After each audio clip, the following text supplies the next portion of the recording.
Hello, everyone. Welcome to another episode of a gaming podcast. I already forgot what episode it is. 80 something, 82. Wow. It's 80 something. 80 something. It's an episode. Just listen. It's something. When we get close to 100, I'll let you all know, okay? But it's 80 something. But Caboose, how you doing, man? I'm good. We got a lot to talk about today. All right. Short and sweet. There you have it. Love it. Love it. Riley, how about yourself? Yeah, just a lot to talk about. No. Okay. So you're trying to go even shorter than wow, even shorter. I'm good. No, we all got to play the Switch too. Yes, we so did. As you go up, you posted, so should be fun to talk about that a little bit. Yeah. I posted the episode on Monday, and it was good stuff. Good timing. It seemed like everyone had a good time over there checking out the Switch. It's great. Getting my hands on it. Then I came home, touched my Switch. I was like, ugh, I don't even want this anymore. Disgusting. Yeah. Disgusting. I can't even look at you with this I especially blue and red controllers. I especially love the tutorial for Donkey Kong Bonanza. Bonanza, that's right. Your favorite part. Yeah, the tutorial specifically, though. I like that 99% everyone is like, this game is weird. And not everyone has everything. It was like, but it's a tutorial. But Switch is even coming with some new updates today, especially actually with your current Switch system. As I drop mine right here, it came out with their game share that they promise, we could run our own Best Buy shop if we wanted to. Our Blockbuster shop. Sorry, virtual game cards are available right now. They changed the color of the eShop. It's red. Super red, like a long orange, like Kenny Rogers fried chicken or whatever chicken it's is. So bright. It's so bright red. I updated it and it was loading. I was like, whoa, like that's that's a lot. So what's the new game share thing they've got going on here? Explain this to me. So the game share part is actually only available for Nintendo Switch 2. Basically, if you had when the DS came out, the DS had a way if I had Mario Kart on the DS. I'll be able to share the game to you, even if you didn't own it, and basically you will be able to play along with me, and you'll just be like a standard character while we can just play Mario Kart together. But it was like something remotely that will happen. So I don't know, maybe if the upcoming Mario Kart World Tour that's coming up, you're like, hey man, I don't have the game, but oh, don't worry, I can game share it to you. And not only that, if you don't even have the current Switch, it will work with the regular Switch as well. Something really neat. That way, it's kind of like keeping the ecosystem together in a way, and keeping, because many said not everyone will be able to afford a Switch, So this is a way to keep everyone in one group circle as well. I don't know if you want to add to that, Riley, or anything, or. Yeah, I think they've really added some quality of life stuff with I think it's 20.0.0 update. Yeah, 20. Wow, that's insane. 20.0.0.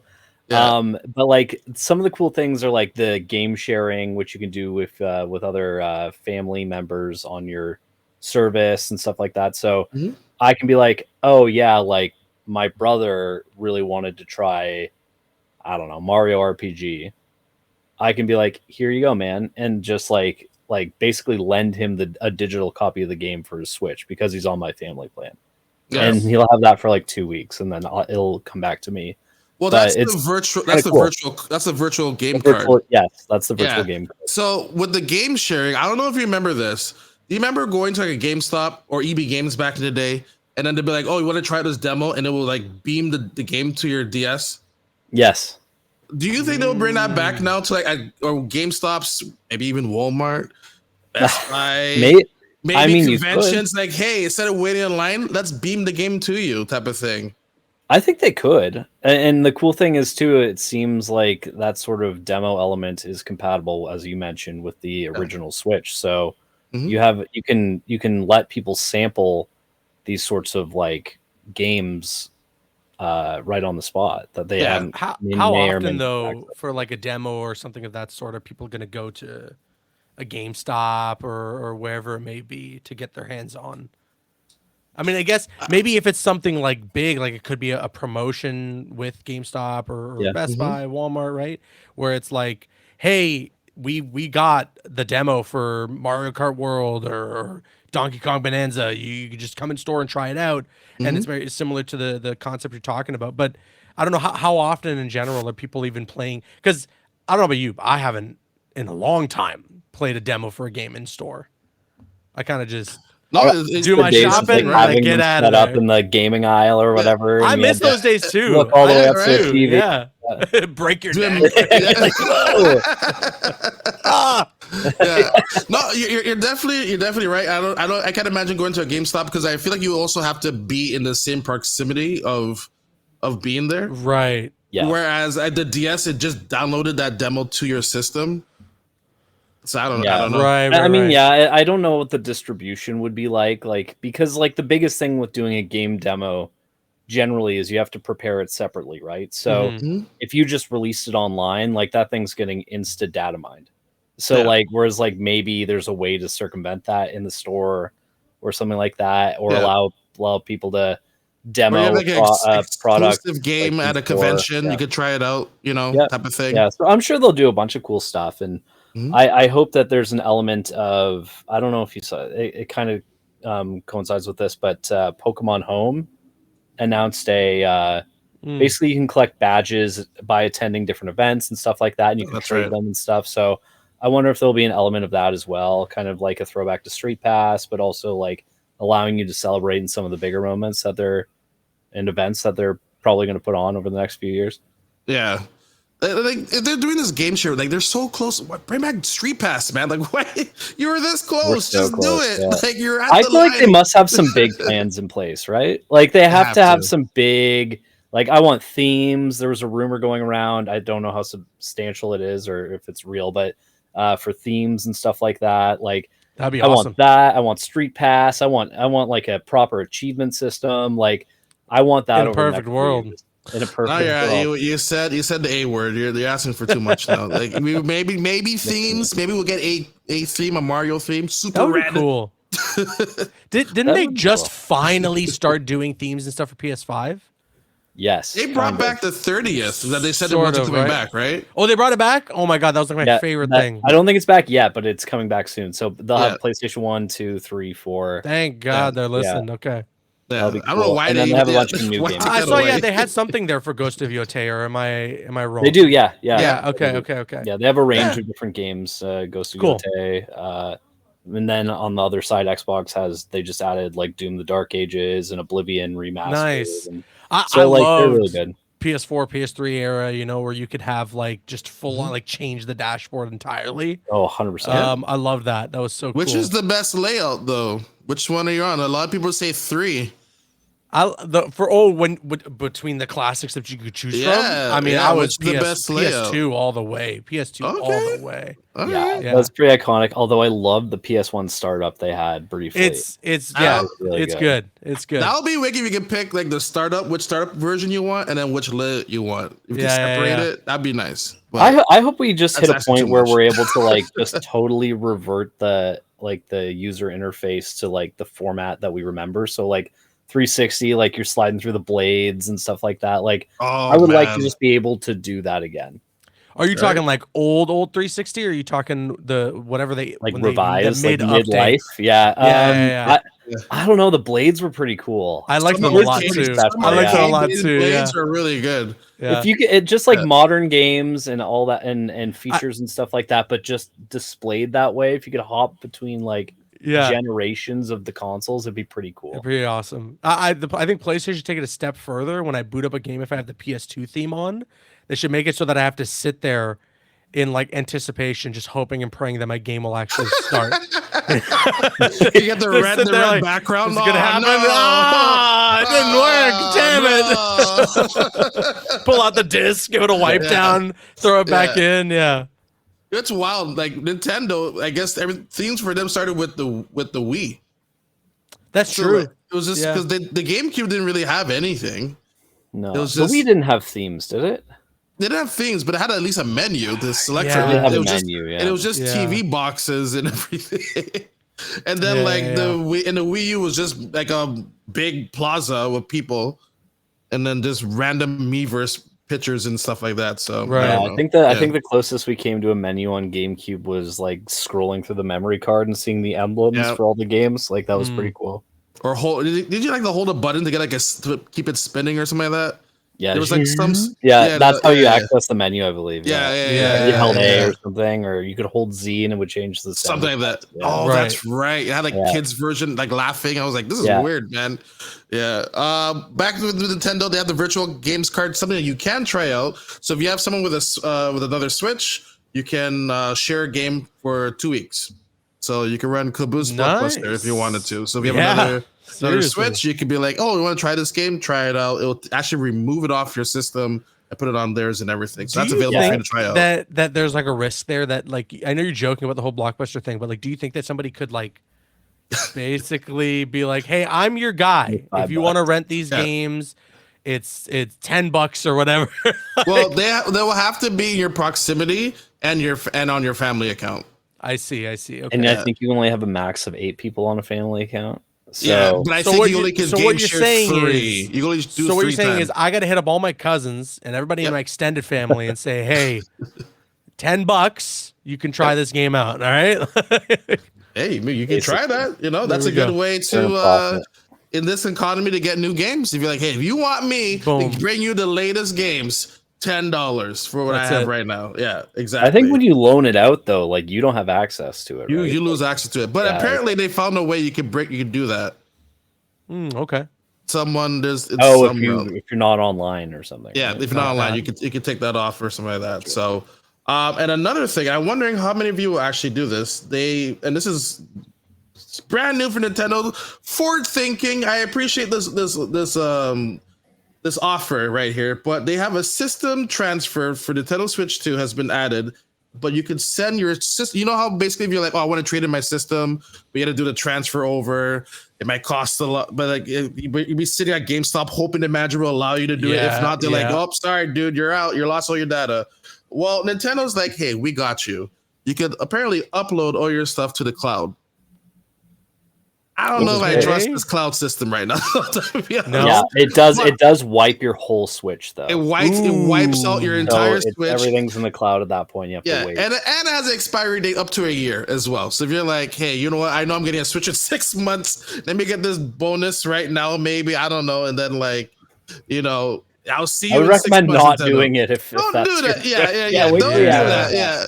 But I would take my chance of maybe GameStop will allow me to do it. I can't imagine how long it will even to download this stuff. But not only download, but like, what happens just like it's gone? Like, oh, sorry, we lost half your data. Yeah. Some games don't really transfer either. Like Animal Crossing's your island in Animal Crossing. Oh. They got to him. They got him. They got him. They got him. What the heck? Holy, did you hear me at least? You said Animal Dougie Crossing. B was like, "Don't you dare! Don't talk about it."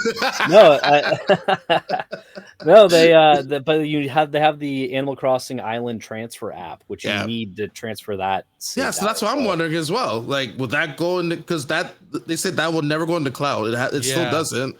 So I would assume no. Yeah, I would assume it doesn't. Oh, it's rough. I don't know, but it's a nice forward-thinking thing. I'll give them for sure. Yeah, it's better than not being able to do anything. I guess. Nintendo, like back in the day, we used to pray for this proper like Wi-Fi connection with Nintendo. Now they're like, yeah, we'll save it to the cloud. They were like, what? You have a server? I can't believe this. Yeah, it's crazy. What? Yeah. What? Baby steps, but we're getting there. They're talking about VR. They're talking about VRR, LCD. They're talking about frame rates. Who are these people? I know this is not my Nintendo. This is not my Nintendo. I don't know who they are. With some sad news, EA has layoffs about hundreds, according to Jason Schreier here, and also canceled a Titanfall. I think it was going to be like an extraction shooter. Which people are just like, can you just not make Titanfall 3? You know how many rumors or bits of information have come out in the last like 5 years where it's like they're making Titanfall 3, guys. Actually, it got canceled. Oh, no, this is the one. They put a team. They're working on it. Titanfall 3. It got canceled. And then now I guess like it's happened again. Like you said as well, a bunch of people, hundreds of jobs lost. Because I think they on top of canceling something for a Titanfall sequel, did they also cancel like a Star Wars project? I think they even mentioned in their like total like corpo talk where they were saying there was like a Star Wars like incubation project that they were working on that they had to can. I mean, Yep. it And just keeps happening. Apex Legends as well. Apex. Oh, like parts Like of the Apex team. parts of the Apex team, I Star see. Wars Jedi, like I guess parts of people who were working on those like from Respawn. So it's about 300 to 400 people. I mean, it just keeps happening, right? Like this games industry, it's at such a point where if you want to get in, if you're excited about making games, this is so discouraging. It's so discouraging. How It's crazy. like they have I don't know, it's mind-boggling to be looking across the industry even from the start of this year, and to think essentially how disposable the suits up top really look at a lot of the employees and the people who work hard on these games. It's happened to Warner Brothers. It's happened now with Respawn. Xbox obviously has gone through their fair share. Even Insomniac, PlayStation, like it just keeps happening. And it's like it's not just, oh, we made a bad game, we made a really bad product, it didn't sell, it didn't review well. Unfortunately, our studio gets shut down. It's like, no, Insomniac could put out Spider-Man 2, sell 10 million plus copies, get all the critical acclaim, and then as well get the awards acclaim too. And even then, they have to suffer layoffs. So there's no surviving. You work in games, you hope and pray that you're going to stay on board on the game that you're working on. It's really, really unfortunate. And it's frustrating how volatile the industry is. And it also sucks too. I've been wanting a Titanfall 3 forever. I know everyone wants one as well. That's all I hear. After the success of Apex Legends, you know how cool it would be to implement some of the ideas they introduced in Apex with a Titanfall sequel? There's so much potential there, and it's such a bummer to hear that's a project that got canned and that the team ended up getting let go because of it as well. Yeah, I'm kind of curious, like what form the Titanfall game was. Like, it sounds like it was an extraction shooter. Yeah, that's which the only was thing more that didn't multiplayer excite leaning. me. Yeah. But I mean, then again, want it. an extraction shooter with the movement and the mobility that you so get out of cool. And the Titanfall could Titans, be yeah. awesome. And the Which is Titans Oh, that would have could been be wild. awesome, It is. man. I mean, like the playing Titanfall, the first one on Xbox One, Yeah. when it first launched, like I remember playing that, and winner, like if you lose, like you have to try to extract before they kill Yeah, you. Like, yeah. kill you.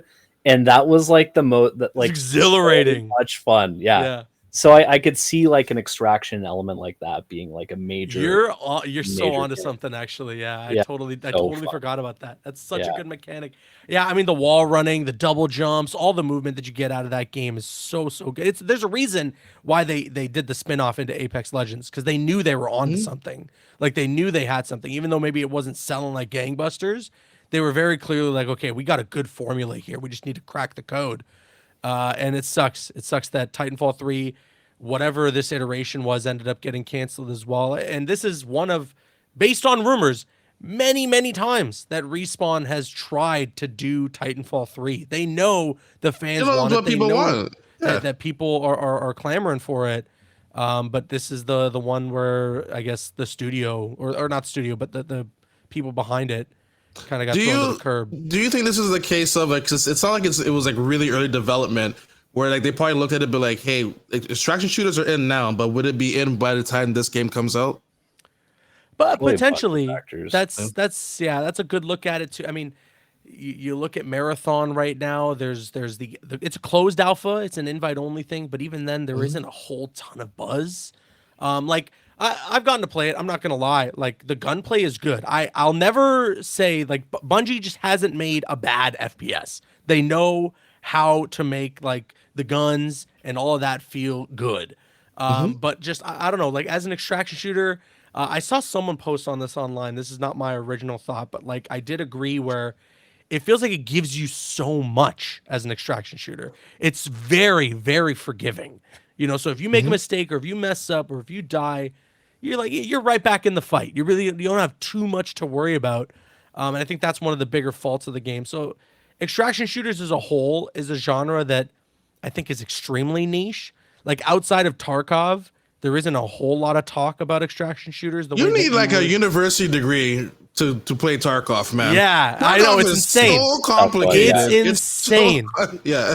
And so I don't know if Marathon is going to be that big of a hit. I wouldn't be surprised if Bungie delays to kind of put some more time into it. And then maybe that's part of the reason as well, just Respawn assessing the landscape, looking at games like that, just looking in general at the fact that there aren't a whole ton of, these extraction shooters out there to think, all right, this is just not going to work. See, I found Marathon to be a little more welcoming, especially for like in this world of extraction shooters. Like I watched many friends who played Tarkov, and like I really enjoyed what Tarkov is, especially the fact that I'm able to revive. I don't have to worry about like, oh, my arm's shot off, and let me take 5 minutes to like take some pills and get some bubble gum to tape it back together or something like that. Like, and like, oh, sorry, like my arm got shot off again. Give me another 5 minutes, please. Like, it's ridiculous how long just to do like simple things where this game's like, you're a robot. Good luck. Do your missions and figure it out. And I found it to be a little more enjoyable than from what I saw from Tarkov and everything. But I do agree that it does have some elements where like, okay, they need some improvements here and there. But I feel like if they do it right, it could be a good welcoming to the extraction genre for many people. That's fair. Yeah. I mean, even last year, like PlayStation launched one of the most successful extraction shooters ever in Helldivers 2. So I mean, it can. I don't know why done. I thought you were gonna say Concord for something. Like, oh no, not Concord. No, it worked. Yeah, Helldivers 2 was huge. Yeah. Is Helldivers like a traditional extraction shooter? I guess that is kind of the genre. Where, right? like you do extract, you'll go in, complete stuff, and then extract. So yeah. It makes sense that to consider it that. It's just I know that a lot of people look at it as an extraction shooter as like having those PvP elements being like a core part of it. The risk of losing because with Helldivers you don't have the risk of like losing your stuff. Whereas I'm like if you're like, oh, I brought this gold gun. Lose your samples, man. Lose your samples and your money. Yeah, I guess that's fine. I can get it back. Yeah. I'll get a loan. But like you find something like, oh, I waited so long to find it, and then someone just kills you and grabs it. You're like, that's what I consider more of an extraction shooter game. Is like that risk and reward type of thing. So I don't know. Too bad. Sorry, Titanfall developers. Respawn. Yeah. It's sad to see all this happen, and I always wonder especially with how like good Clear Obscure is like it's old. I guess it's old developers from Ubisoft, but they're like, we're just gonna make this game. We're gonna not only make this game because I remember like Square was saying turn-based is very hard to do like in this new graphic eras and everything, but they're like, we'll take that challenge, and it's selling very well at a great price as well. Like I feel like you need to like take a step back and be like, hey, maybe we should just do what we really enjoy instead of be like, no, do this for money, but hey, good luck with all those investors on your back.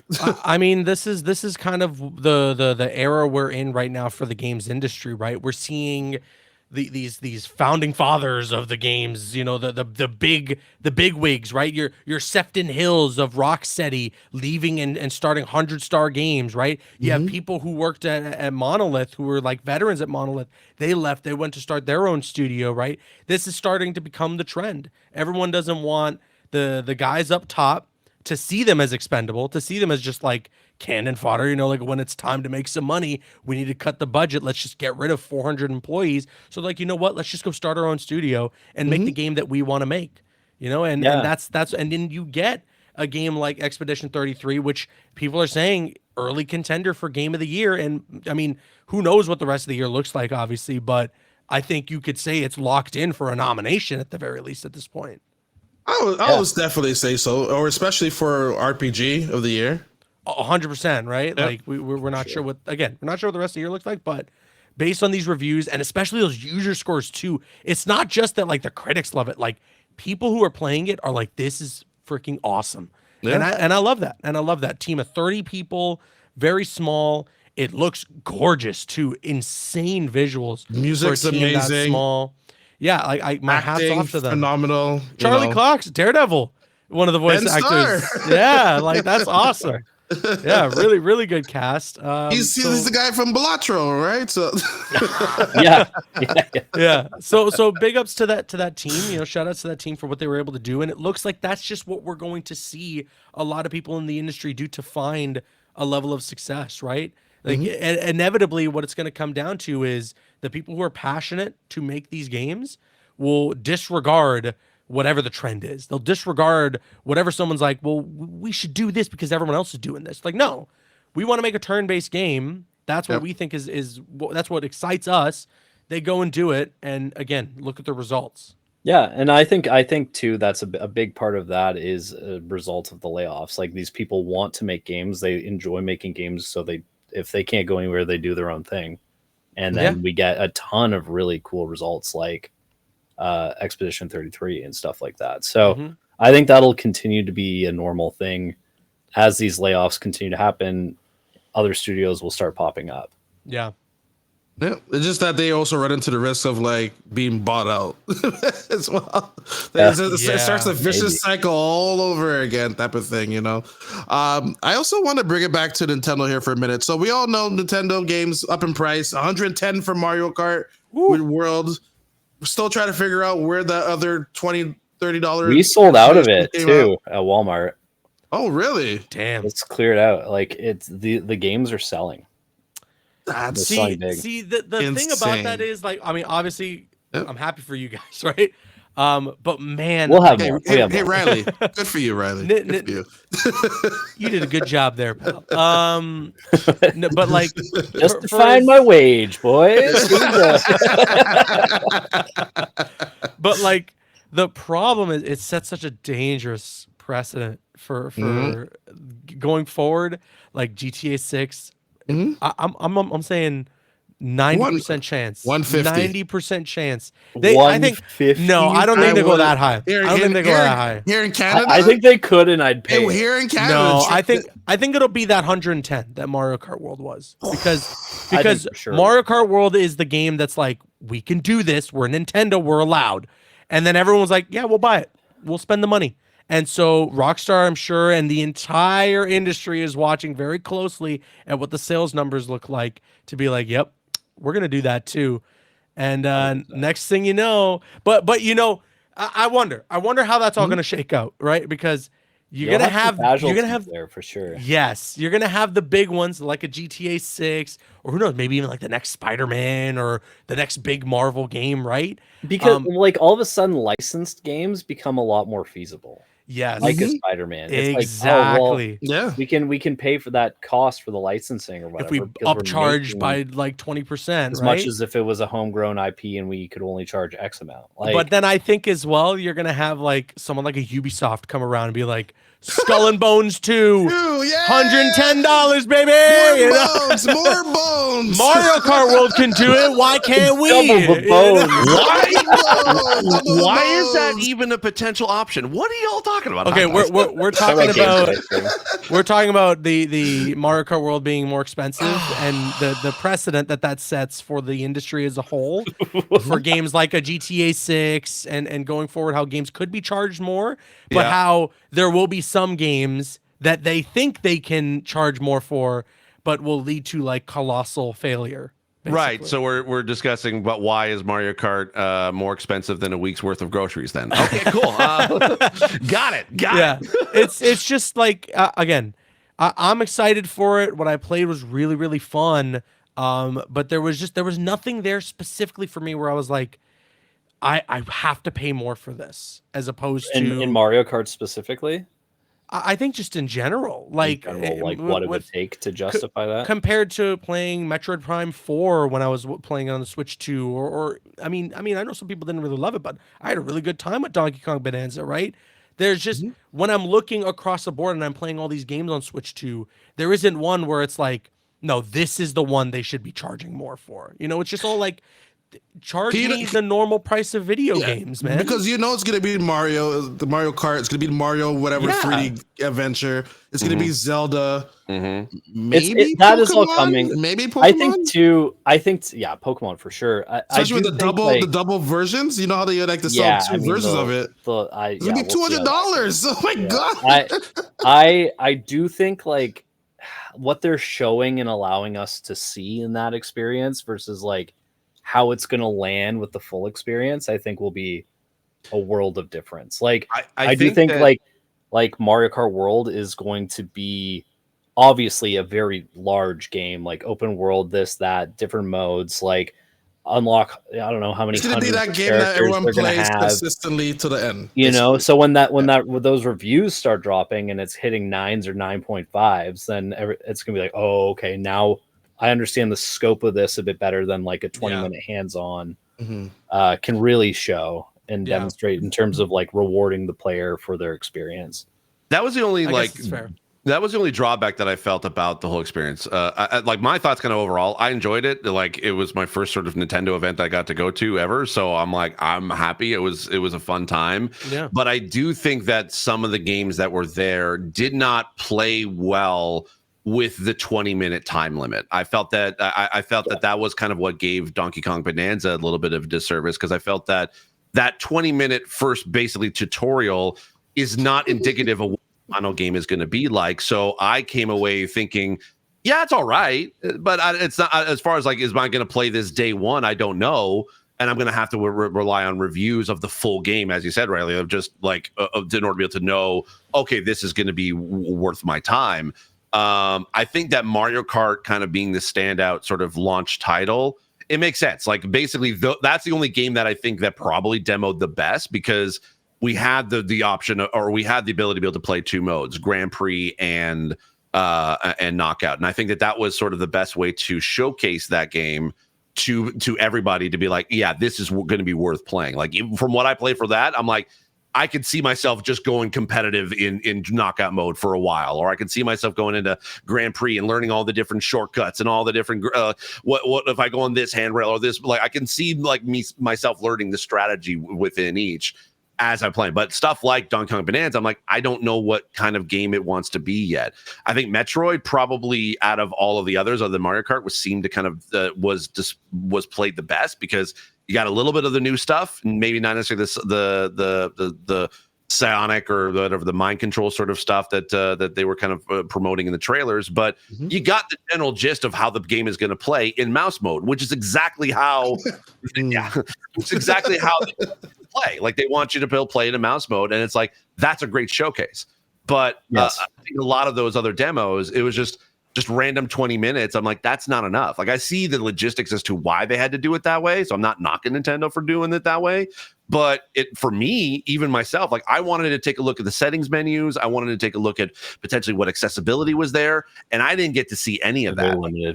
I got Kong Bonanza settings menu, and that was it. But that also towards my 20 minutes. So it was like, I think it was a good experience, but there was definitely like, it felt me leave wanting a little bit more from what we played. I think again, my top game that I played probably there, Mario Kart and Metroid are the two of my favorites.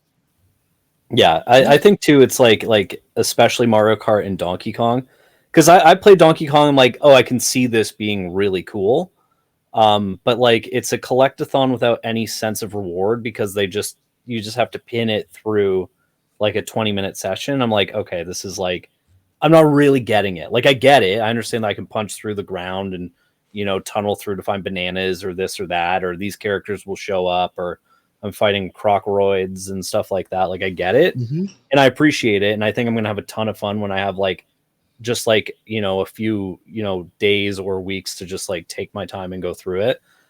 So I do think it'll be an awesome game, but I just think it demos poorly because of that. And another game that I think it instantly reminded me of, and it turned out to be great, was Breath of the Wild. And I remember playing that at E3 on the Wii U. I mean, that's such a big game, right? I know, it's massive, right? So it's like, they're like, and you're out in the field to go explore. And I'm like, well, I don't even know what to do. Like, and they're like, I'm like, okay, so I'll run around for 20 minutes. They're like, oh, you can take your shield and jump on it and slide down the thing. I'm like, okay. Like, I don't know what to do, but like, it's something you have to like slowly kind of like you find your way in it and find the things that reward you as you go through it as well. So I think that's what some of those games did. I mean, they're just kind of like stuck that way. Like you can't really, like Mario Kart's so big, Donkey Kong is going to be a very big like explorable collectathon. Like I am excited for both, but I do think that I just want more at this point. Like I'm pretty. And that's honestly, like, if you think about it, that's a good thing. Like the fact that we want more, it just goes to show, like, yeah, these are games we definitely want to play. It's just our first taste is kind of like, is this it? And like, it's just, there's gotta be more, right? And then like Nintendo's like, you'll see. And then like, what? Wait, no, I want more. Yeah, I think they that to me is emblematic of like they know they've got something here, so they're like, we're gonna let the reviewers kind of frame this a bit better than we can show in this demo. Right. And once those scores start dropping, I think everyone's gonna be like, yeah, okay, I need a Nintendo Switch too. I just know that when I get my hands on a Nintendo Switch 2 that I pre-ordered from Walmart Canada, thank you very much. I'm just gonna be all day long, just unsnapping and snapping the Joy-Con. Just that snap all was a good day snap. long. Satisfying. Yeah, it's so satisfying. How easy it was to like snap and unsnap. Like it's like so much easier than the slide on the original Switch. But also, did you find that it was kind of deceptively easy? Like you almost feel like you tear like the Joy-Con off, like just by like pulling extremely hard on it. But it's like, no, like once you click in that button, it just pops right off. Yeah. That's right. What magnets, man? Magnets. Magnets, how do they work? Yeah. It is nice. Do you also think with obviously the price, Nintendo knew they're going to this extra price increase? That's why we got features such as game share and the virtual card system as well? Because they're like, hey, people are gonna be upset by this. Let's kind of like soften the blow a bit. Maybe price wise, I think so. Yeah. It would make sense. I do like the game share thing, especially because you can do this whole family plan and kind of have as up to, would you say 8 people that you can game share with? The game share, so the virtual card is three games. Okay. And you can have 8 people on a family plan. I see. Okay, and then share amongst maybe you're right, honestly, and maybe that could help soften the blow a little bit, because in a case like that, right? Let's say you have a little brother or a sibling or something like that, and you're like, all right, let's just go halvesies on Mario Kart World, and then we'll just game share it with each other. But I don't know. I feel like I'm trying in my head to like justify the extra price. And I understand like it's going to be a premium product. It's going to be a quality game. And you're right, Riley. Like we're going to get to June. We're going to get to the Switch 2 launch, and you're going to see a really high Metacritic score. I think there's no way that Mario Kart World doesn't end up at least like 85 and above. Right? Oh, I think even higher, like 90. I think 90 is very, very likely, but I think the guarantee baseline 85 and above, right?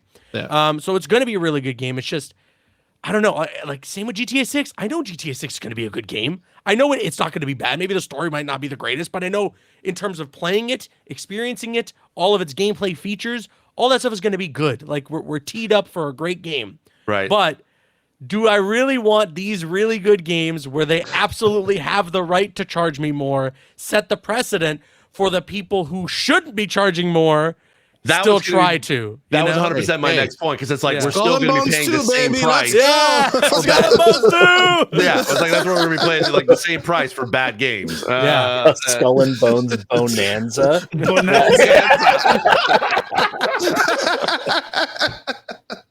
Oh god! Oh my god! It'd be so good, so good. I hope. I don't know. We've listened to the feedback, and we've doubled the amount of bones in this game. There's a skulls. Sea of bones now. Just bones. We got rid of the skulls. It's all bones. It's bones and bones. Yeah, we removed the water and just added bones. So do you think there's more to Mario Kart from what they showed in the direct? There's just maybe one more thing. I think there's a lot more. Why would they put it in direct though? They had I thought that too. So my assumption is like this game's gonna live forever on the platform, right? As long as the Switch 2 is active, they're gonna be building it in some way. Hell yeah. So, I mean, look at the last Mario Kart on Switch 1. They updated it right up until the very end, you know? Yeah, so it took them a while to be able to get those booster packs, but like we did get content right up to the end, and like isn't it like the top selling game still, or is it Smash Bros? It's the always the on best-selling yeah. game on Switch. I mean, that's It's just always the top thing, right? 10. Might be Nintendo's That's why they best-selling know they have a game. good game. Like a Mario Kart, a Mario Party, they're just such easy buys if you have a console like the Nintendo Switch, because for a lot of people it's the party console, right? It's the invite your friends over. It's in the corner of the room at the party that you go to. Everyone's just thing you bring playing it every with you now to the and again. cottage to be able You to bring play. it to the cottage, Yeah. right? You take it on the plane, that sort of thing, right? It's just very, very easy. So yeah, like Mario Kart's always going to be their top seller for that reason. And again, I'm excited for it. I'm looking forward to it, but I'm just scared for what it could mean for the entire industry as a whole, and what it could mean for those people who don't the suits that want to charge you that $110 for the Skull and Bones 2 or for whatever game of that sort. Well, I think in a way, I think that's when I think we'll start to see people like literally, if they want the game, they're going to pay with their wallet. Like if they see a Skull and Bones at $110, there are going to be people that are not going to buy that game for sure, unless it's like, again, well, that's the thing. It's like it. I don't want to necessarily see price as it like equated to quality. Yeah. Because we want to be able to still have, like, the democratization of the video game industry. We need to have these games at a specific price, because then the player is the one that's voting with their dollar, being like, I need to spend $70 on a game. Which game do I buy? They're gonna buy the level. You could be able to buy like a 9 or a 10 out of 10 game, or you can buy like a 7 out of 10 game. You're still getting the same value as a game to play, but whether or not that's up to it's going to be good is still up to the player. And then let's put this in, for example, right? You look at we were just talking, Steve, before you joined, about obviously the layoffs that had happened through Respawn and just how volatile the industry as a whole has been, even since the start of this year, but beyond that. Look at a game like Suicide Squad, right? Imagine in a world where Rocksteady or WB Games were to be like, this one's going to be our higher priced premium quote unquote game. At that point, it becomes even someone out there who's just enough of a DC fan or enough of a Rocksteady fan is like, fine, I'll fork over the $70, $80, right? But for someone to look at that same product and they see it as like the US $90 or Canadian $110, maybe even as a big DC fan, maybe even as a big Rocksteady fan, you'd be like, it's just too much for me. I'm not as excited for it. And then it becomes even greater of a failure. And then you look at like a Rocksteady getting closed down or even more layoffs, right? That's the problem with the industry right now, is that that's where we're like sort of going towards with what things like Mario Kart World are doing. Yeah, it's all about kind of sustainability. Like right now, we're kind of seeing that as budgets rise and as studios get closed down, or even teams get even smaller. Yeah. There's a lot more that are put onto the teams, basically to try to be able to create an amazing game. And like it's when people sort of say like the AAA is not sustainable. I mean, we're kind of in a way at a point where the video game industry is almost unsustainable. But like, yeah, we see the games that come out like a Local Thunk with Balatro, one solo developer, and becomes a giant hit. But for one giant hit, there are thousands of others that don't hit from the same amount of people. Yeah. So like it's going to be difficult. We're going to see, like, I think we're going to see a lot of either one of two things: either A, less AAA games, but at that premium price and less frequently, or we're going to see a ton of smaller experiences at the regular sort of $70 price more frequently from AAA. Right. Because otherwise it's like, I don't see the sustainability of that side of the industry. Whereas indies, we're going to see basically hits, we're going to see like failures at certain points, but it just depends. Like that's where marketing has to come in for them in order to be able to kind of stand out above the crowd. Yeah, so like I even brought up here from GameStop, Riley, it's impossible to find your website right now. I don't know why, but it's impossible to find. I can't find it right now. Like all the Nintendo games, $114.99, which is crazy. Madden 26, $90. Woo! Good old Canadian prices, huh? $99 for Donkey Kong. Mario Kart's 109, but Wait, why Mario are these Kart prices all over the Mario, place? wait. Mario Party Jamboree is 115. 15, yeah, and then but Mario Kart's 109, Wait, I'm confused. Why are these all over the place? right? And then Zelda's 99, Breath of the Wild, but then Tears of the Kingdom's 114. What am I missing? I thought Mario Kart World was the only one that they were charging more for. So I think the this is all- Switch 2 editions include new content and DLC expansions, usually. Oh, so you're essentially getting like a deluxe edition, if you will. Essentially. So like with the Zeldas in particular, you get like app access and you can compare like different things. So Because I know Cyberpunk that's like includes content on there. The Cyberpunk Kirby one, the includes Mario Party. Phantom Liberty. Yeah, it does. Yeah, it's the Ultimate Edition. Yeah, so that's where that. But and I can That's see $100. Yeah, But even then, like, look back to Yakuza. like Ultimate Editions or like Game of the Year editions, if you will. I don't ever remember them costing more. Like a Spider-Man, the 2018 game had its own Game of the Year edition with the DLC pack that they came out with, and it was still like a regular price. Yeah, Nintendo usually does that. They did it with other, like they do it with Pokemon and they do it with Xenoblade Chronicles. If it has like a DLC expansion, they usually just add the cost on top of the base cost because they very rarely discount their software. I see. I mean, I was just doing the quick math in my head.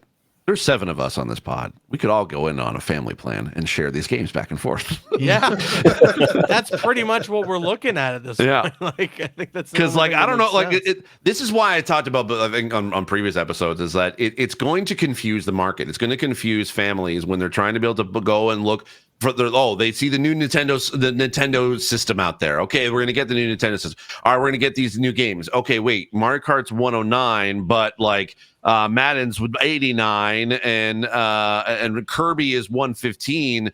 They're going to have like it's not like a set price for all. It's like, okay, what is like I can't afford the 109, so what's the cheaper option? Oh, the $70. And then but if you look at even in this list, like the $70 games, I'm like, some of them are older, some of them are not as big of games, and now we're kind of seeing again that it's not like it is price now in video games is price a sign of quality versus is it a good game or not? Yeah, no, Madden's a game key as well, by the way. A lot of them are. A lot of the bigger third parties are. Nintendo's mostly on the cartridge. On the cartridge, yeah. Like, Cyberpunk is the top. The exception. Cyberpunk is also that's on cartridge. Like, look at this. Like, look at this. Kirby Forgotten Land, a game that's already out, but yes, does get like a little bit of a bonus for this, is the same price as the Story of Seasons Grand Bazaar Premium Edition. To me, why? Like, I don't know. What is the difference between the two? What is like to me? I see the premium edition as like, oh, it's a good like it's a collector's edition. But why is Kirby the same price? This is why we talked about this. I think Steve V said it on one of our previous episodes. It's just like gaming as a hobby. Like we're so close to people getting priced out of it. Yeah, we're so close. I know Kirby's 60 FPS, but this one also has DLC as well. It looks like so. Yeah, that it has a whole expansion there. The Star Crossed Worlds. Yeah, So if you finish that, then there's a whole. Yeah, but then again, it's like when you see in the I'm thinking again the casual sort of family, like they see Kirby at 115, and they may not like, and then they see Cyberpunk at 90. Same thing, same like they get the DLC, it's the Ultimate Edition, but I would be more like an entire game on the card too. By the way. Yeah, I would almost be like, I'm going for Cyberpunk because it's cheaper. Yeah, I mean, I think too, it's like you're gonna have the option on Switch too, not to get into the weeds too much, but like you'll have the option to just buy the Kirby game for $70 digitally, or at a Walmart or a GameStop for Switch, and it'll work. This is like the game plus the expansion content. Yeah, and then doesn't having the Switch Online, a lot of them are offering that stuff for free too, right? Yeah, so if you have Switch Online, then you get the Zeldas for free right now. Yeah. I'm actually surprised Madden is very is at this price. That's what I'm gonna say. I know what Steve's gonna say. I don't want to cut everybody off, but we are. But it's 3 minutes out. I already have it open. I already have it open. Sweet. Are we I going to be able already to watch have it it open through as well. here, or how do we? You should be able to. If it's choppy, I will also suggest open on your end as well, just in case. Okay, I think I'm just going to have it on my end, and then Yeah, that's fine. I think I'll But have it on I'm my just end, worried too. if I'm we're gonna not have it gonna on be this in end sync. regardless. That way I can replace it after. We're watching all through YouTube, right? Yeah. I'll go for Yeah, YouTube. Yeah. So it's just what on the PlayStation channel. Yep. That's where I'm seeing it. Yeah, PlayStation. PlayStation. I'm just trying to be able to bring it up. I got a link if you need. Yeah, 2 minutes. Oh my god! Oh my god! Oh my god! Oh my god! Oh my god! Oh my god! Oh my god!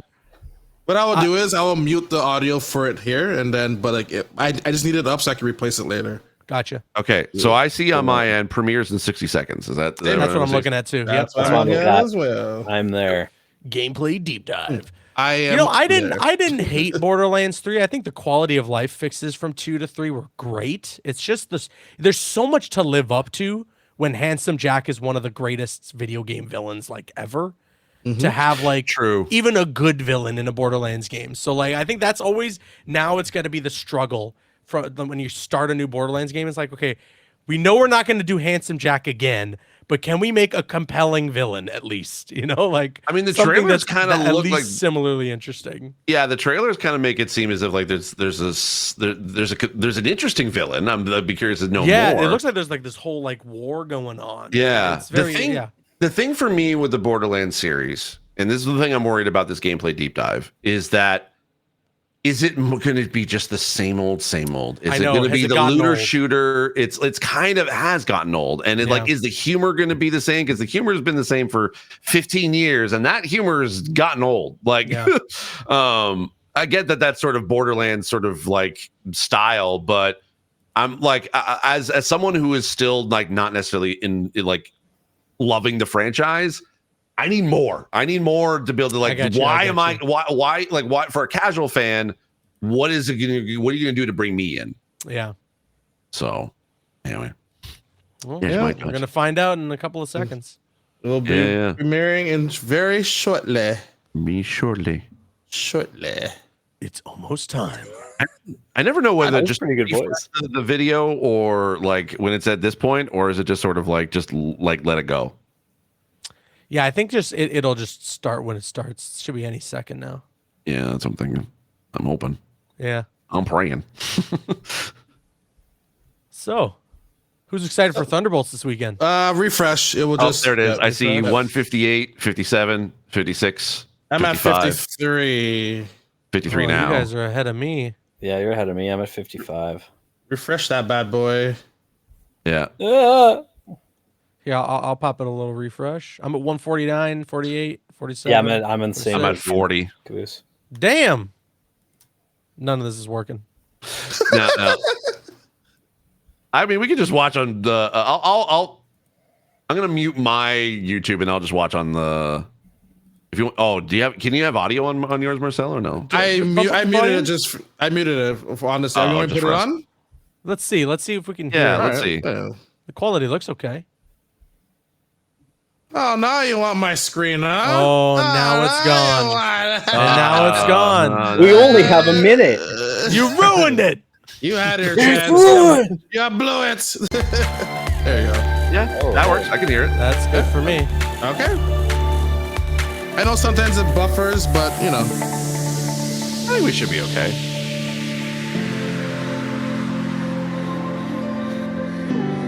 How long is this Doing supposed to be? Like a myself. 30 minute? 20-minute, I heard. Okay. Not that long. What if Wolverine comes at the end? We got one more thing.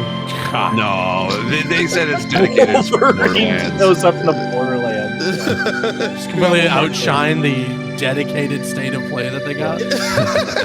Are you recording yourself, Aaron? No recording, no. I'm not gonna like film a reaction, but I'm gonna cover like the new details on the second channel. Okay, cool. Yeah. Yeah, by the way, congrats on the second channel. Looks good. Thank you. Yeah, Awesome. I'm I'll glad to check be it able to out. have a chance to talk some more about other games, not just superhero related stuff. Yeah. Okay. All right. Let's see what Here we Randy go. Pitchford's gonna cook up for us today. Where USB, Randy? Other games like Donkey Kong Bonanza? What's the tutorial? Oh, captured on PS5 Pro. Okay, cool. Ah, Here we go. okay. Goddamn. A Gearbox software game. Chicken Games presents. What use is a vault hunter? We're good with volume. Use is a killer Yeah, that's fine. All right, cool. of brutes.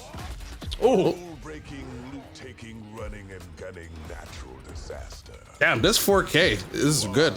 Yeah. It's crispy. Him. I take that personally.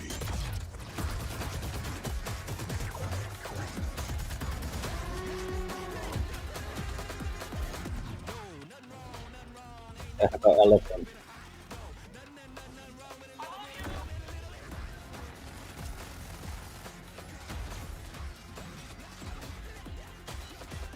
The FPS is totally tanked on the stream, by the way. Yeah, that's fine though. I can. What has? Yeah, it doesn't show anything for me. Yeah.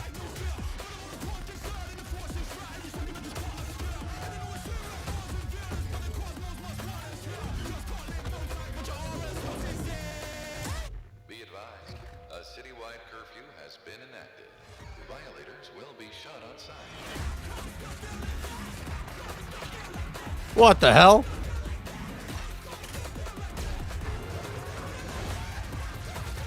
Ooh. That Whoa, looks okay. sick. Cool. Cool. Cool. And then Again, I'm not really seeing much. Like, it looks cool, but I'm like, Randy Pitchford, founder of Gearbox Oh. Entertainment. hey ho. Today, Not the we're founder of that giving you USB drive, though, huh?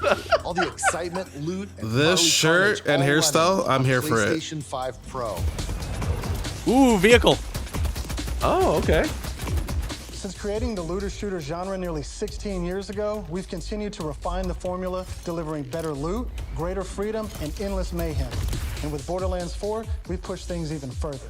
This is hands down our best Borderlands ever. All new movement, abilities, bigger and badder enemies, and a brand new planet. All in service of making you feel like a total badass. It's the perfect entry point for new players with incredible new places and a great story. And for our longtime Borderlands fans, we're throwing back to our more grounded tone while pushing gameplay ahead further than ever before. Okay, he's saying some of the right This is things. the culmination of years of hard work from my teammates across the Gearbox studios. So enough talk, let's get it. This is Borderlands 4. I hope it's higher than the movie. It's that game based on the movie, right? Right, yeah. No, Yeah. Borderlands movie, Borderlands the movie, the game. Exactly. I hope Kevin Hart's in Unforgiving this. Sci-fi universe. where life is Yeah. and guns are plentiful. You play as a vault hunter, a badass mercenary. Is it with just me, or are they powerful kind abilities of called like action not skills. really focusing on the cell Today I'm shading as playing as much as they Vex, did a new in siren. previous?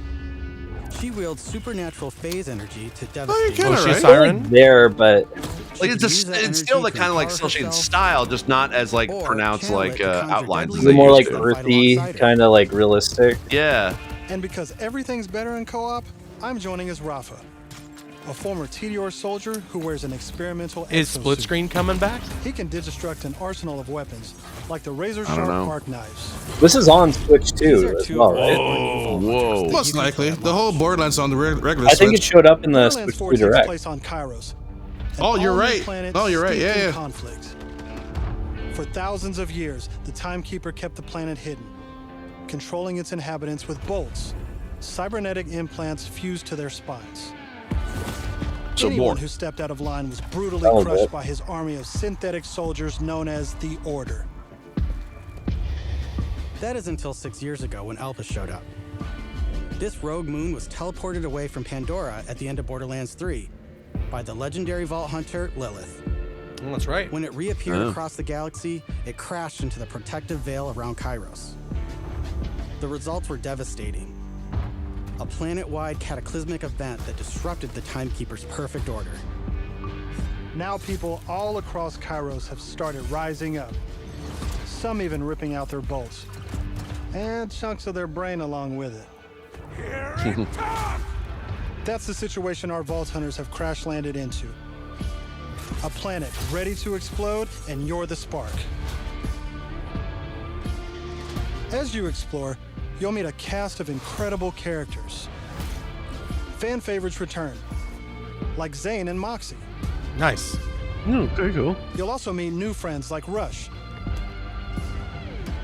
And as always, Claptrap is along for the ride. Gotta be. Black. It has to. Jack Black's Last but Claptrap. not least, is He's Echo back. 4. Yeah. This helpful drone follows you everywhere. Hacking order Wait, was check, that Jack Black's voice? scanning the environment, No. No, In no, the no. movie, yeah. to objectives. But enough of all that. Let's get into the game. Do you guys remember in the first Borderlands where they had the Minecraft like cave? Yes. Thanks to our improved lobby system, I don't it's remember. easier than ever to join up with Nice. your friends on the fly. Okay. And with full crossplay at launch, you can play with your friends on any platform. Cross progression 2? Today, we're venturing into Terminus Range, a I frigid didn't mention mountainous region. This is just one of the 4 zones on Kairos that you can seamlessly explore. There's next to no loading time, just endless looting and shooting. Wow, mayhem. maybe Sweet. everything but maybe the Switch. For our current Yeah. mission, we need to break into a Hey, secret. you put black respect site on the located Switch too, deep all in right? the woods. One of the Timekeeper's generals. We got Vile Bonanza. I mean, conducting well, I grotesque was playing around with a bunch of like experiments on loading times for It's Zelda, up to us the to experience, and the load times were much faster than they were Alright, originally. well- Oh, yes. Oh yeah. Yeah. Here I'm using Glide, one of our new movement abilities. Okay. Wait, Very- what? Dash, double jump, climbing, and point grapple. These make getting around more fun and add a ton of utility. to combat. Interesting. All right. Okay, that's movement. good. That's good. As you traverse, you'll uncover a vast and beautiful world. And to bring Kairos to life, we've introduced dynamic weather and events, so you constantly Oh, have sick. new things to discover. There's also plenty of local wildlife to contend with, like these Cratch. Isn't that like the new Flying thing for this beasts year? with tactical Dynamic flies. weather? Gotta have it. Gotta have it. I won't even look at a game without dynamic. Doesn't have it yet. Scripted Wow, weather. that's What is snob, this I love it. crap? Several new I'm a elements dynamic in weather Borderlands 4. snob. Yeah. You'll naturally discover short gameplay experiences. I hate like scripted this all weather. across Kairos. There's no need to pick up a mission first. These are auto-granted and tracked on your HUD. Oh, those clouds aren't even dynamic. Decommissioned order tech that you can hijack for the Crimson Resistance. With the help of Echo 4, we'll hack into their network and release the communications balloon.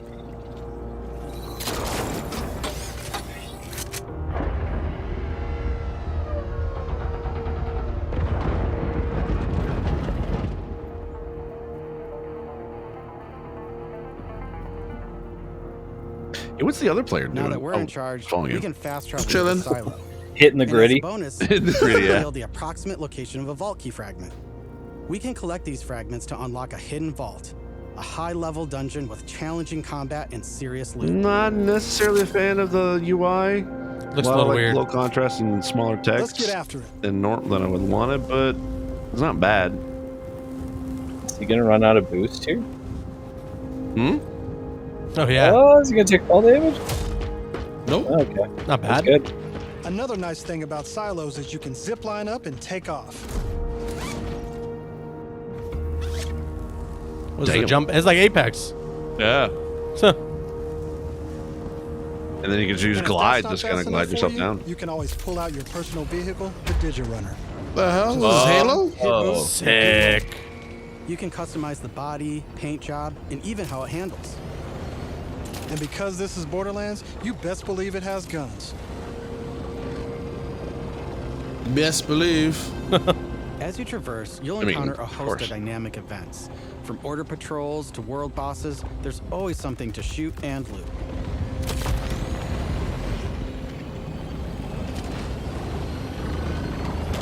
This is crossplay, they said, right?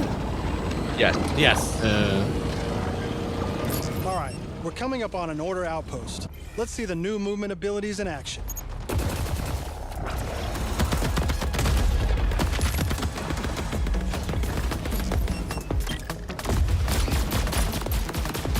I am liking this cleaner Chaining our new HUD traversal than abilities together previous makes games. combat Yeah, it's more definitely less dynamic busy. than ever. Yeah. You can dash in and out of melee attacks, dodge projectiles, or quickly reposition to gain an advantage.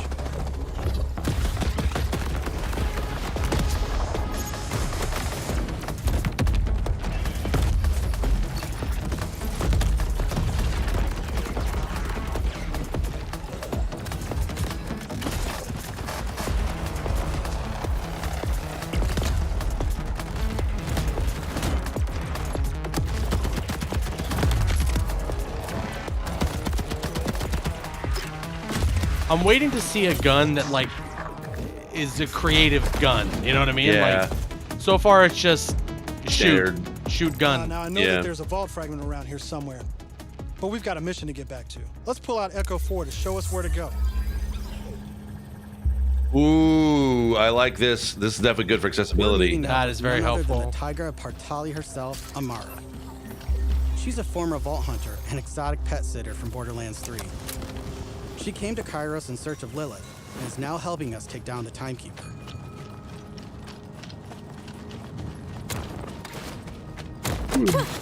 Don't you whine at me, Hermes. We'll play in a moment, huh? Ugh, you agree to pet sit for a few weeks, and the next thing you know, you're having full conversations with animals. Oh. You don't use security like that unless you've got something to hide. This must Is she from? She's from Borderlands 3, right? They just said that. Agreed. But if Lilith is on the I think she's the siren from Borderlands 3. Lilith was, yeah, the one that was on the radio. It didn't sound like Lilith. Yeah. No, I mean this character here, Amar. Come, let's throw some light on this black site of his. This place is crawling with creeps. Clear them out. Co-op has always been at the heart of Borderlands, and we've put a ton of work into making it better than ever. Our improved lobby was just the start. You can also set your own campaign difficulty independently of the rest of the party. This way, everyone can tune the experience to their liking. And you I like that. about looting and just stealing your Interesting. drops, as loot Wait, what is did he just say always there? instance for each player. Plus, if you ever get split up, you can easily fast travel to your friends. And 2-player split screen returns so you can enjoy couch. Nice. There you go. There you go. We just want you to be able to hang with your buddies and have a great time. Hell Love yeah. that. Set your own difficulty. Loot is based on your own. You're not stealing from your other players. That's good. Yeah, I think that was in Borderlands 3, if I'm not mistaken. Was it? Okay. I really like the movement. Yeah, it's Movement pretty clean. seems a lot smoother. Super smooth. Like butter. Like butter. Everyone else heard the talking creep, right? Tim feels like the product of Lictor's twisted mind. Another of his experiments. If he's doing this to creeps, I shudder to think what he's doing to Lilith. We need to get inside. These voice actors sound so familiar. Yeah. Oh, we're going inside. Nothing good happens inside. Hermes is real. No. Not me, obviously. Hermes. No, there's the vending Now machines. that we're in the black site, Yep. let's take a moment to talk about loot. In Borderlands 4, each piece of gear comes from one of 8 manufacturers with their own characteristics and trademarks.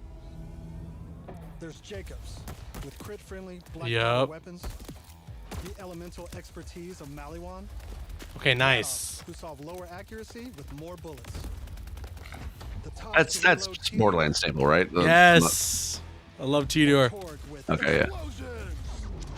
Oh, Torg, yeah. The Order with powerful charge and release blast, fully auto rippers, and the reliable, easy-to-use Daedalus, which can use multiple ammo types. But that's just the start.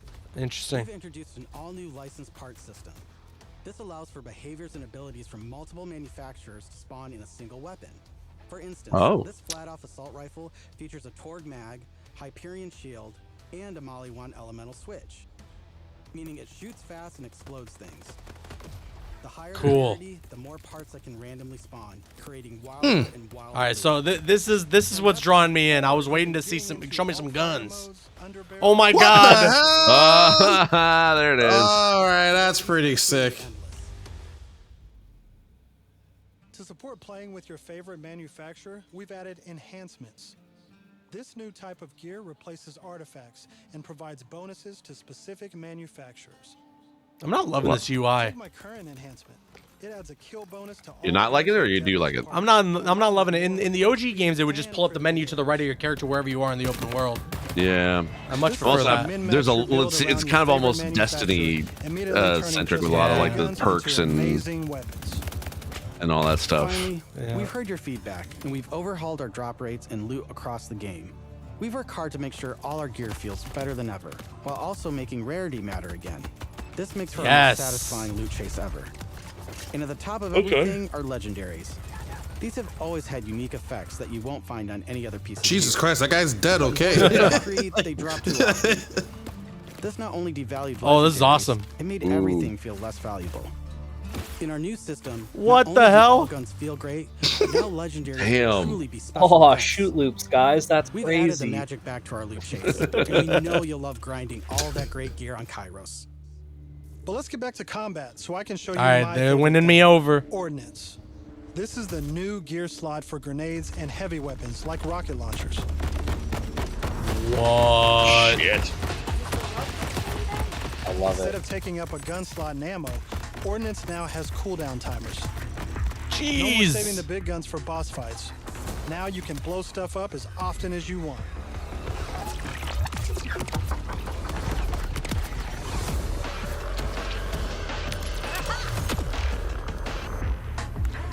Before we go further, let's talk a little bit about action skills. Every Vault Hunter has a set of 3 unique action skills. These are class-defining abilities with devastating effects. Up until now, I'd been using Incarnate to deliver powerful phase blasts. But let's switch it up to Phase Familiar and pull out Trouble. As you can see, each action skill has its own branching skill tree, giving you more build freedom than ever before. I'm overwhelmed. On top of passive skills, you can further customize I love action me a skills with companion. augments and capstones. These are socketed enhancements that add new behaviors and functions to your action skill. Different builds completely change how combat plays out, resulting in near endless freedom to experiment. You can swap unlock augments or capstones on the fly, or completely respec your skill trees at hubs around Kairos. This gives us a chance to talk about traits. Each Vault Hunter has a unique passive ability called a trait. For Vex, her action skills attune to the element of her equipped weapon. So by swapping guns, I can change Trouble's damage from kinetic to shock, fire, or sick. any other elemental type. And also, you can pet the cat. Better. Or is it? Let's see where this vent takes us. Gods, are those test tubes?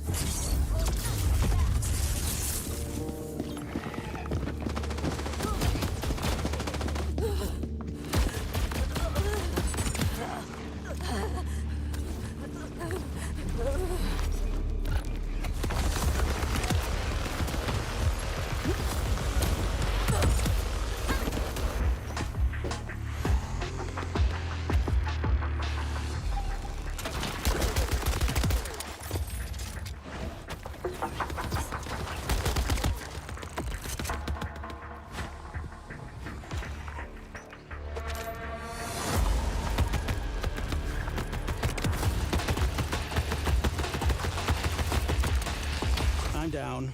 But thankfully, our fight for your life mechanic makes a return. Of course, I could have avoided it in the first place if I had just used my ref kit. This new piece of gear provides health and other buffs, like temporarily boosting my elemental damage, rate of fire, or movement speed. I'm almost afraid to ask what's in the tube. Oh, look at these guys. Are those crystals growing out of them? By the That's way, gross. if you're looking to experience the story again or just grind for loot, we've added full mission and boss replay. That's right. Yes. No more save loading to run bosses. Now you can return to the arena and use Moxie's big encore machine to spawn another run. But we'll talk more Sweet. about Endgame later. For now, let's jump ahead and show you something truly badass. What the Borderlands Oh, armor and bosses God. are bigger and better than ever, putting all your new skills, gear, Oh, this and is the hand abilities thing. to ultimate test. That's insane. So much at once.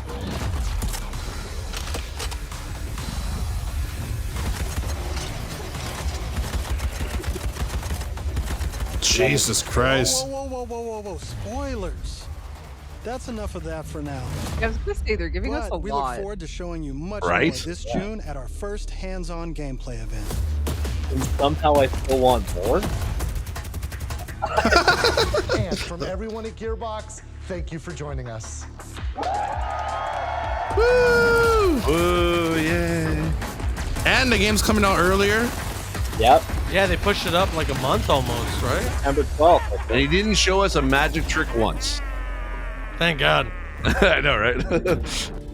September 12th. There you go. Okay, so they did bump up the date. All right. It just looks good. I dug it. Wolverine. I dug it. Yeah. Yep.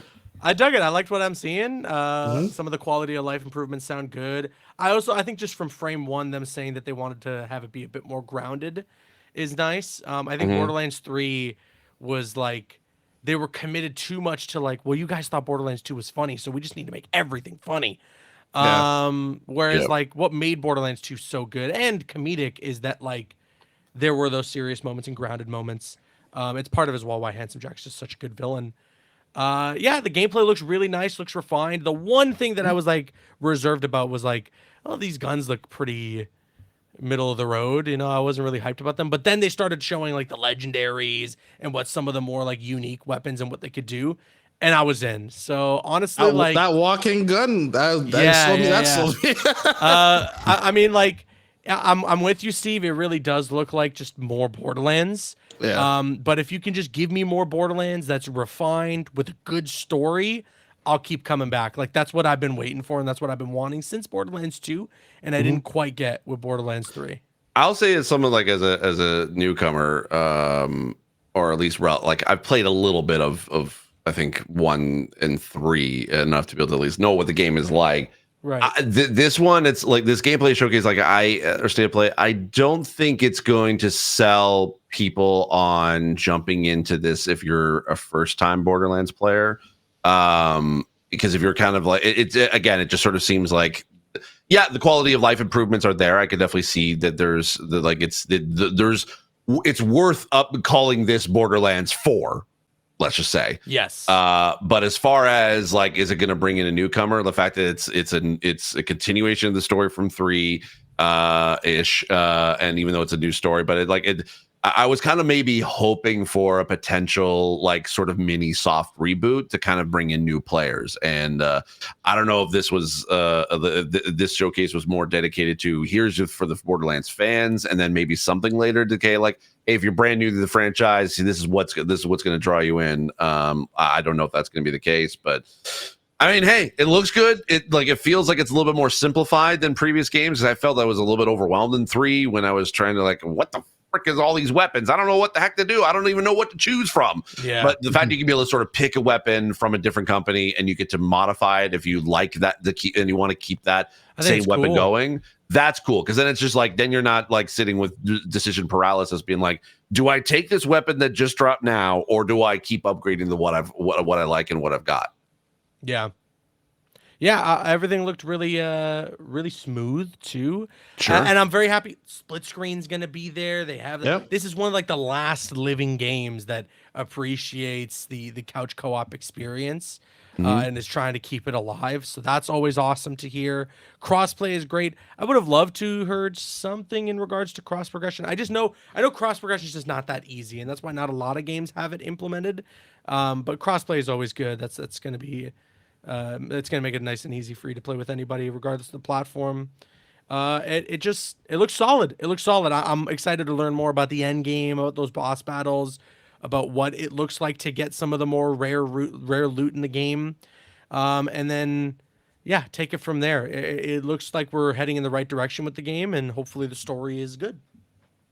Do you think that with this being pushed up, that I'm sorry to bring GTA 6. GTA 6 is a lot sooner than we think we are. It is. You know, Randy Pitchford went on like a big rant about this yesterday when he announced that it was going to get the release date moved up. He was like, "This has nothing to do with other games, guys." But like, don't lie to us, Randy. It's one of two things, right? It looks ready. Honestly, the game looks ready. Definitely, it looks polished. So it's one of two things though. The guaranteed. It's either A, they know something we don't. Maybe GTA 6 is around that October time. Or B, you know, they were coming out on the exact same day as Marathon. Not that there was like too much competition there. I'll be honest, I think more people were probably looking forward to Borderlands than they were Marathon. But when the summer hits and Marathon really kicks into overdrive with its marketing, you're putting 2 games out on the same day. No matter what, it will affect sales in some way. And yeah, and PlayStation clearly has the marketing rights to Borderlands. And there you go. So. And there you go. So because they have this state of play, they obviously have some sort of hand in the release of the game. They don't want to cannibalize their market. So if it's polished, if it's looking good, if they're hitting their milestones, yeah, like let's put it out earlier rather than later. I'm down with that. All right. Here's the $1 million question. Where's the USB? Right?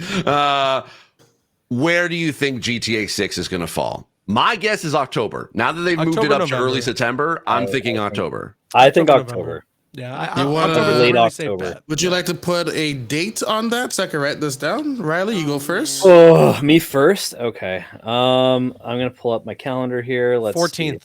I'm calling it now. This guy skipped the line.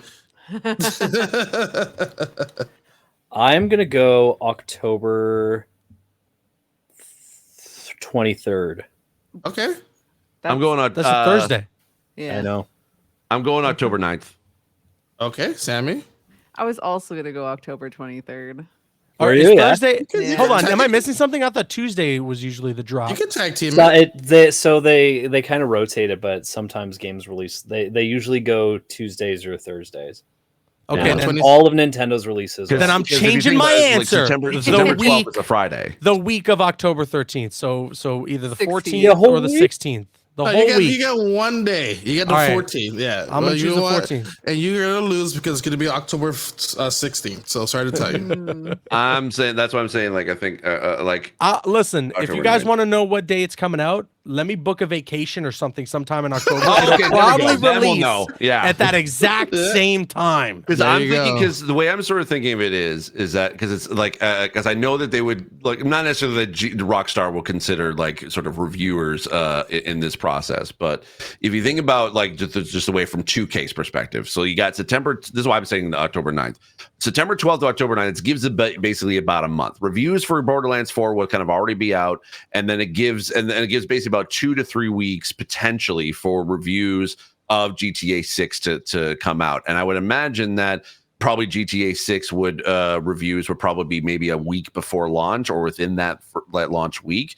And then you also have to think about when the Game Awards is going to start nominating, and they want to be able to hit that window because by the time it hits like mid to like or early to mid November, that's when you're starting to miss the potentially nominated for the Game Awards. So Yes. that's why I'm saying like early enough in October that there's still recency bias for voters for the Game Awards, but then still gives enough time for Borderlands to sit on its own, for GTA 6 to sit on its own, and then everything else can kind of be basically scheduled around that. Yeah, that's fair.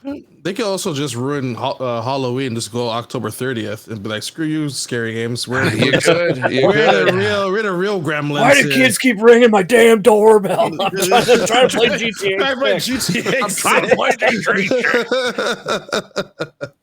Well, we'll find out. I got everyone. Sammy, you said you want 23rd as well. You joining Riley? You tag teaming Riley? All right, there you go. Riley, what's going on for your rest of the week?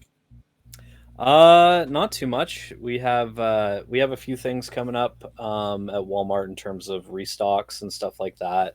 So we're going to be continuing to do that.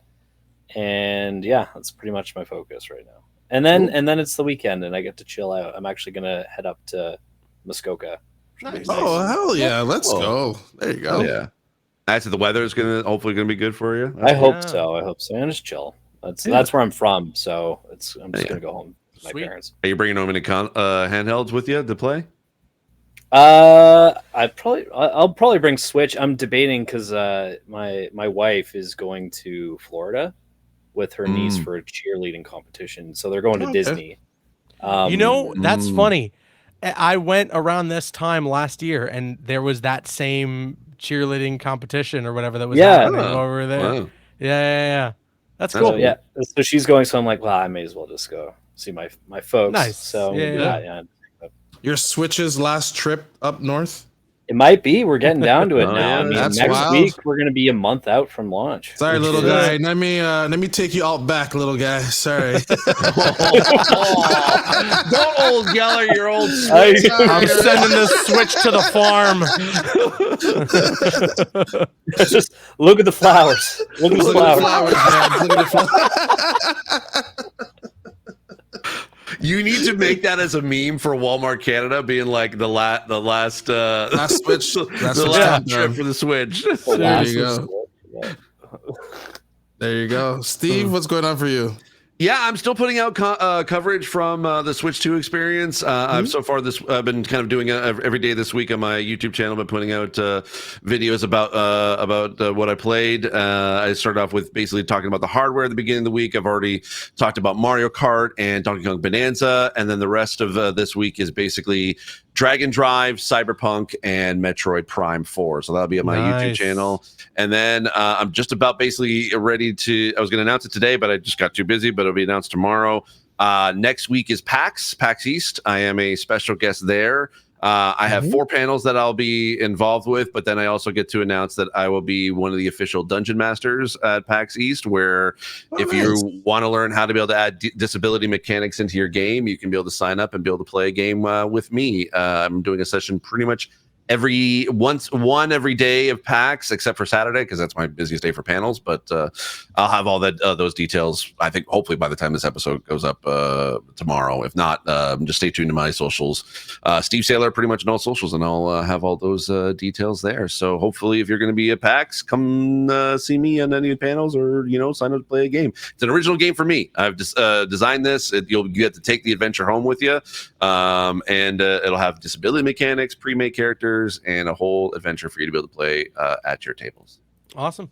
Sweet. Caboose, how about you? Yeah, I'm just gonna sit here and be excited for all these upcoming games. Riley's celebrating. I was like, "What is that bubble on my screen?" I was like, "Oh yeah!" He remembered now. It's back. And that's it. Like, the weather's getting warmer, so I'm checking out the real life graphics a little more. It's been really nice. Yeah. That's it. And just playing a ton of Marvel Rivals still. So many things going on with that game. It's been really fun. I think there's a new skin coming out for the movie that's coming out tomorrow. Actually. And then Thunderbolts this weekend. I know we're not the movie podcast. Okay, shout out to the movie podcast. We can be though. We can be. We can take them on. We can take them on. But yeah, I'm really hyped for Thunderbolts this weekend. I'm looking forward to seeing it. Do you think they listen to be like, man, they really don't the guys, they're after us. Yeah. They're coming for us. I'm coming after Well, it's you. funny. I saw those guys. It's funny when I was going to the Nintendo event, I saw the guys that were in line with me, and we got there like 20 minutes before like they started letting people in. And everyone, I was just chatting with them, but the security there was so unnecessarily hostile. They're like, "Well, where's your badge?" I'm like, what? Like, I have an email. I haven't even been in. So we're just like joking about it. I'm like, "Oh, this is a family brand." Yeah, who are you with? What's going on? And like 8 different people came up. I'm like, I have less trouble at the airport. I don't know what's going on. All right. Insane. Sammy. Yeah. Sammy, how about yourself? I will be unpacking as many Celestial Guardians on Pokemon TCG Pocket as I can. Yeah, you've got I some haven't played it in polls. so long. Got some good polls, man. You got some good polls today. I've been noticing, like, from all the friends group, like, most people have kind of fallen off. I think me and Riley are probably still the most consistent on it. Well, I'm playing every day. What do you mean? Okay, I just don't. But you're falling behind. You're only level 41, man. How many packs? Words right packs there. have you completed? How many packs have you completed? Just saying. Gosh. Yeah. Thank you. I got very shiny much. Haunter Hey, and the only Gengar chirping that today. needs to go on right now is the Leafs and Senators. So No, I don't want to talk The about Leafs them. are so bad. I don't want to talk about no, them. right? It's like I'm falling back in old I'm habits. scared. I'm like, no. I don't even have kids, and I'm disappointed in my children. I'm disappointed. When's the next game? Is it tonight? When this airs? Yeah, so Thursday. Okay. All right. Well, we What's- hope and pray. It's 3-2. I think is the count. Three, right two, now. yeah. People stood in the rain. So a lot of and hockey left hail to play. Still a lot of hockey to watch left that abysmal game. A lot of hockey, a lot of hockey to play, but they had it in the bag. They just needed one game. One This game. is the Leafs we're talking about. This is the Leafs we're talking I about. know. That's why I'm so mad. 1967 was it, Marcel? The last time they won? 67. Let me just do something 67. here. Let me just do that for a minute. Out of here. They are 1-13 in the Matthews era for closing. I know. They've only closed and that was 2 years ago. 58 years. 58 years. 2 years ago. If the Cubs can win the World Series, maybe we can. I think we're the longest team without a championship now. The Cubs. I think we actually are. Yeah. Cubs were like 100 and something years. I'm like, hey, we're getting up there. We're getting rich. We're coming for your record, Cubs. Anyway, what about you, Marcel? What do you got? I have no idea. You just remind me of the Leafs, and I'm upset now. You got your St. Jude charity stuff going on. St. Jude charity, that's right. I'm raising money all month long. The month of May, make me do silly things. I honestly call it bully month because everyone gets to bully me, and you get to bully me to raise money for kids. So you make me want me to write names on my face. I can do that. Stickers. Are you doing cake this year? Maybe. That's right. Last 2 years ago, man. Sammy threw 70 cakes at me, and she enjoyed every minute. Yeah, if you need any more, I'll let you know. I'll let you know. Yes, that was the wildest. And bullying you for St. Jude. Why is that a flaw? You see what a child's life? Because you're teaching people to bully you so that you can help kids. I don't see a problem with that. I'd bully him with nothing on the line. Oh, yeah, but you can't. Right. I don't need to be motivated. This month it costs. Oh, sorry. Okay, we're pro bullying here. All right, cool. By the way, we're super pro bullying. It's only for charity. By the way, I remember I bought these 100 cakes at Walmart, and they're like, "Can we take a picture with you?" I'm like, "Why?" We're like, "No one's ever ordered 100 cakes at Walmart." I was like, "So I'm sure a picture of me's at Walmart somewhere." I just like, what was this? They'll tell their grandchildren about that. Yeah, this guy bought 100 cakes. Yeah, it was 2 years ago. This man came in and purchased 100 cakes. And we were just like outside on a street, and people were walking by, and they were so concerned the whole time. Really? With all the cakes. Yeah, and just like the $5 cakes now, which now by rate are $6. That stupid. Jeez. Ruining my charity budget. Anyway, we'll see you here next week. Bye, everyone. Bye.